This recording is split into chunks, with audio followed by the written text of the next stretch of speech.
And hi, everyone, and welcome to what we're calling Emil Amok'sTakeout. My takes on all things about race, society, politics, and diversity with respect to Asian Americans. I'm Emil Guillermo, your host, and you might say, Emil, why Amok? Well, the short story is this. For nearly 15 years, my Emil Amok column was a staple of Asian Week, what was once the leading Asian American weekly in English here in America. It's now on the aldef.org /blog at the site of the Asian American Legal Defense and Education Fund. Once again, that's aaldef.org/blog. Amok was the name of my compilation of essays, and Amok is on my driver's license. More about me in a future episode. But on this episode, we find ourselves in a time where Trump 45 is about to issue a new travel ban. Or maybe it's done by the time you're listening to this. There's more immigration talk where Trump is fanning the fears of mass deportations with raids all over the country, even says it's a military operation. And then DHS contradicts him and says, oh, no, it's not a military operation. It's not even mass deportation. If the Trump administration complains about fake news, well, Trump 45 feeds into it with his own fake information. What can we expect from a fake government, you say, right? Well, no, it's real. It's the official U.S. government. It's just a tad amateurish right now. Now, for Asian Americans, we haven't seen the worst yet. There's talk of a proposal to ask Chinese visitors and business people to let the U.S. go into their private social media accounts, their Twitter, Facebook, you name it. It's just a proposal now, but we know what happens with that kind of thing. It's just the beginning, maybe, of a way to crack down against Asians. I figured we need the perspective of history. And turn to the director of Immigration Research Center at the University of Minnesota, Professor Erika Lee. Now, Professor Lee says Asians are the fastest growing group of undocumented immigrants. And with professionals and students coming in from China, there's no question they could be the next targets for major policy proposals, even travel bans. It would not be the first time in history. Indeed, Professor Lee calls what's happening in immigration since Trump 45 took over far worse than anything that happened during the time of the Chinese exclusion laws. Here's my conversation with historian Erika Lee. Erika, thanks for joining the Takeout to talk about immigration. Absolutely. Yeah, the news is so fluid. Trump was supposed to announce the changes to his travel ban, the executive order, then it was delayed. But we know that history doesn't change. Tell me about travel bans in the past. How have restrictions against specific groups fared in history? Have they worked or have they not worked? A little bit of both, actually. On the one hand, they absolutely have worked. And Asian American families and communities, we know this history well, whether it's the Chinese Exclusion Act and having to immigrate under the exclusion laws through Angel Island, or it's being barred from Japan, Korea, South Asia, or the Philippines. Asian immigrants were the first immigrants to be banned. But on the other hand, we know that when there's a need, when there's a will, that immigrants will find their way into the U.S.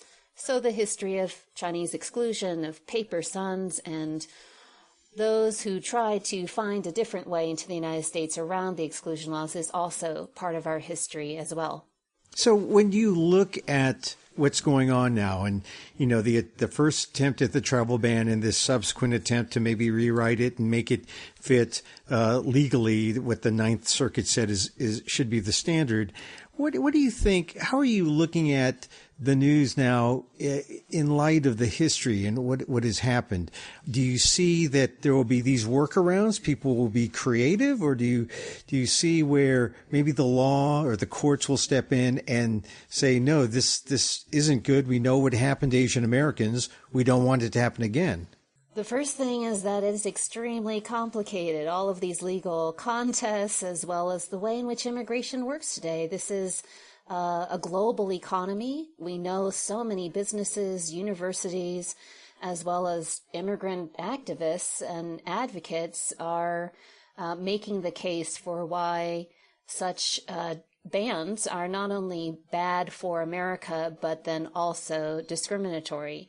So I do think, depending on where someone is coming from, under which category, it's actually harder to work around these immigration laws than it was in the early 20th century, when there were fewer, if any, border patrols and fewer immigration officials, etc. So frankly, as difficult as it was for Chinese immigrants, for example, to come in through Angel Island, I would say it's much harder today with the new bans, but also just the scope of the immigration regime, the scope of our federal government power in terms of tracking immigrants, arresting, deporting, stopping them at the borders and at their airports is much greater today.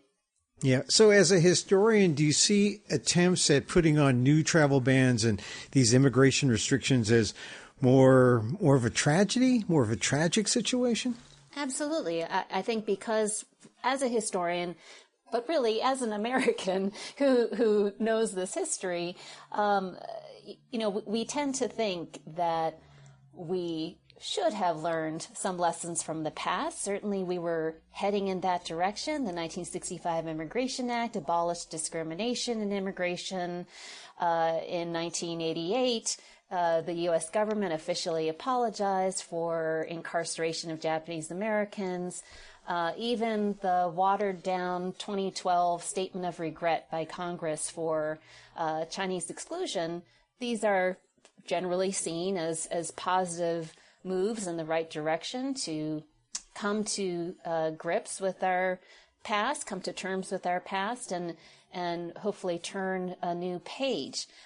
So the fact that we are repeating these mistakes of the past with very little recognition or acknowledgement of this history, let alone acknowledgement that it is now not legal to discriminate in immigration law, is extremely frustrating, not only for those of us who study this, but I think it should be for anyone who cares about immigration. So tell me about the xenophobia part, because it seems clear now xenophobia is on the rise, and it seems like we should have learned. We should have learned, but we also know that xenophobia has been a constant strain in American history. It ebbs and flows. It targets one group and then it moves on to another. So, Benjamin Franklin famously talked about the swarthy Germans and how they would take over essentially the English colonies.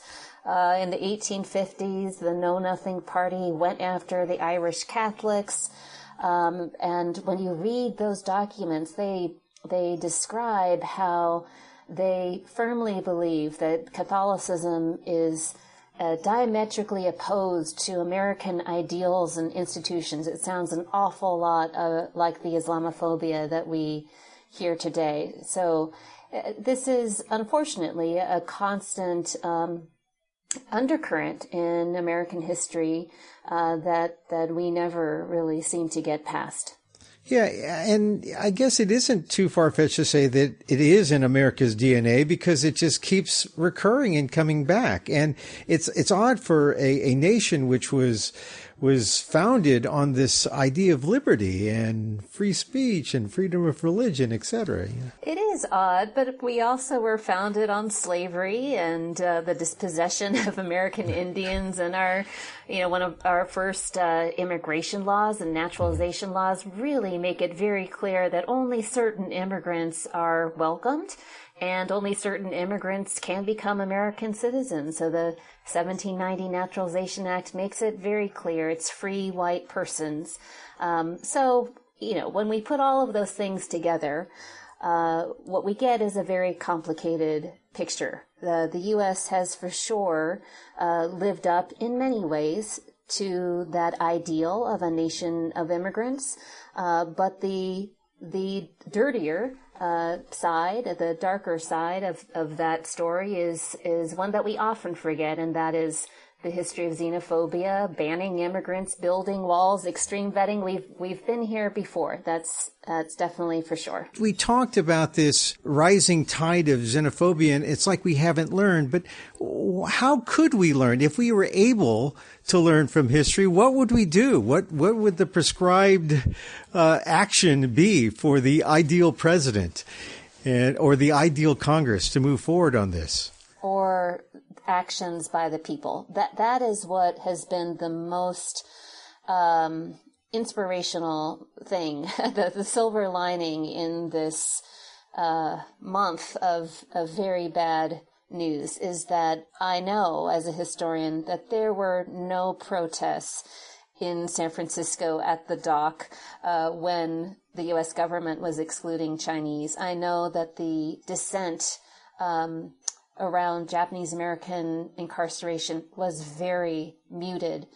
So to see so many grassroots protests happening at the airports, happening in town hall meetings, happening in the streets, is truly a mark that this is a different time. And I have seen where communities, certainly the Japanese American community on the 75th anniversary of the signing of Executive Order 9066, the Day of Remembrance events have taken on such great political importance. In St. Paul, here where I live, I attended an event that was co-sponsored between the JACL of the Twin Cities and the Council of American Islamic Relations of Minnesota. And here in the Twin Cities, we have the largest Somali population outside of Somalia. And this is a group that has obviously been directly impacted by the travel ban. They have been under intense government surveillance and scrutiny since 9/11. These two organizations came together with an enormously powerful program, and they crafted and read aloud an incredibly inspirational and activist-minded statement of solidarity. It was quite something, and I think they are not alone in these types of joint efforts. Yeah, were you a little discouraged when you saw that there just wasn't that much coverage given to the 75th anniversary of the Day of Remembrance? I mean, it seems like it would have been a natural to cover, but it seemed like it was just a minor thing. It wasn't really even covered from what I saw. It seems like the coverage was largest in areas where Japanese American and Asian American populations are the most active, but certainly in terms of national coverage, the historical resonance, you're right, has been very diluted. And I think this is a shame because I know it's a cliche. If we don't know our history, we're doomed to repeat the mistakes of the past, but it's not just knowing the history for history's sake. It's knowing it so that we can better understand what is at stake today. What do we need to know so that we can make better decisions and hold people accountable. Yeah, well, you pointed out that Asian Americans were the first, or Asians, they weren't Americans. Well, some were Americans and some weren't, but they were the first to really be burdened or to be restricted with these travel bans in history.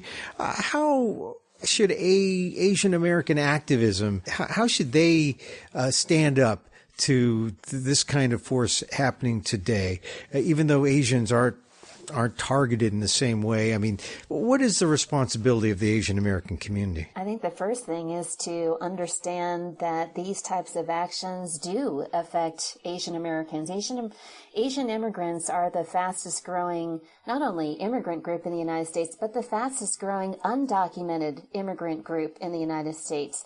So they are directly impacted by these interior enforcement and border security propositions and policies.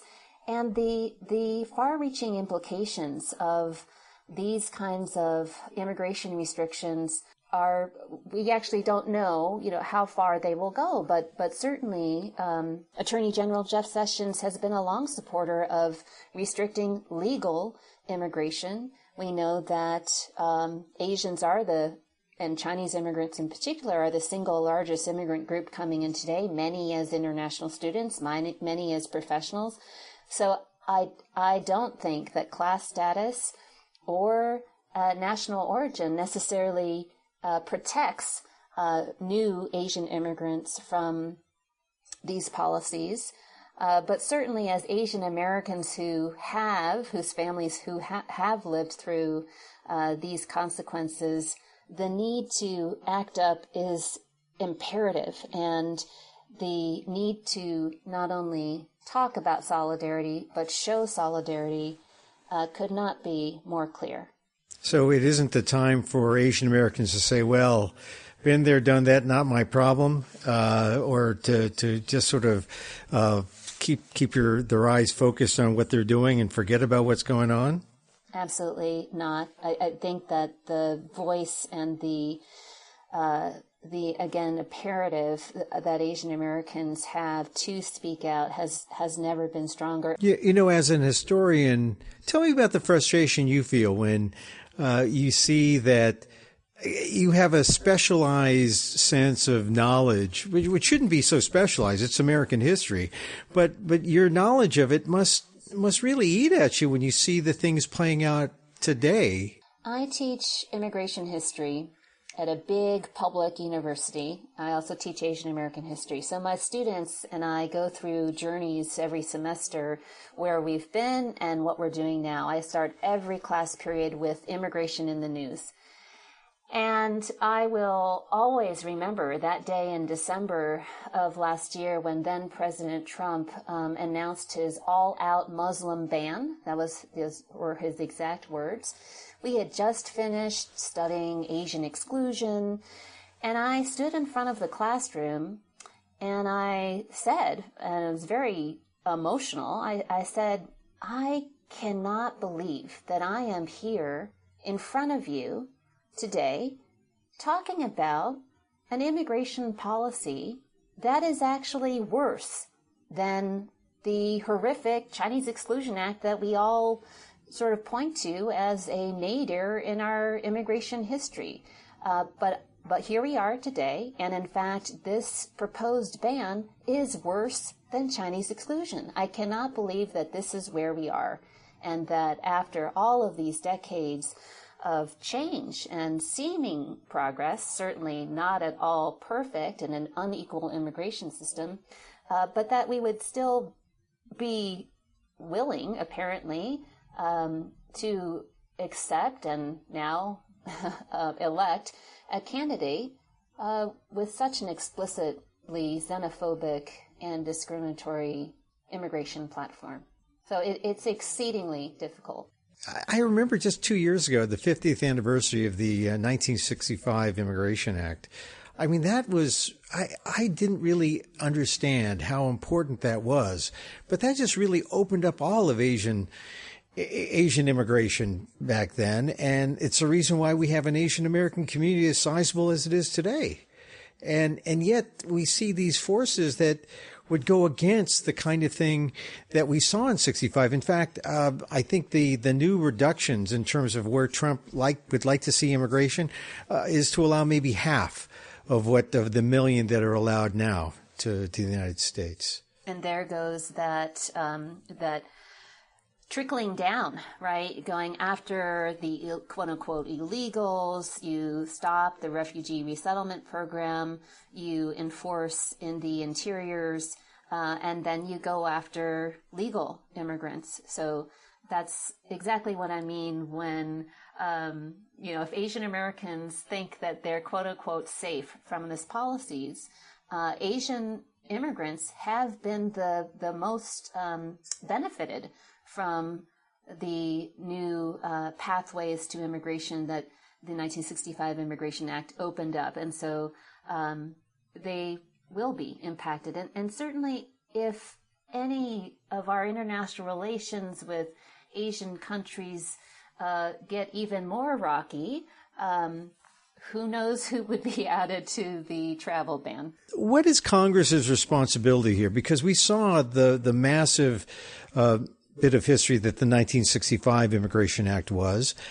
In some ways, did they blow it 4 years ago when President Obama was trying to push a comprehensive immigration reform? We had this gang of 8 was trying to come up with a compromise. And then are we paying for that missed chance 4 years ago? Not just 4 years ago, but going back to the last years of President Bush's term as well. Immigration reform was his primary domestic agenda. So, yes, we're paying for these missed chances and missed opportunities on all sides.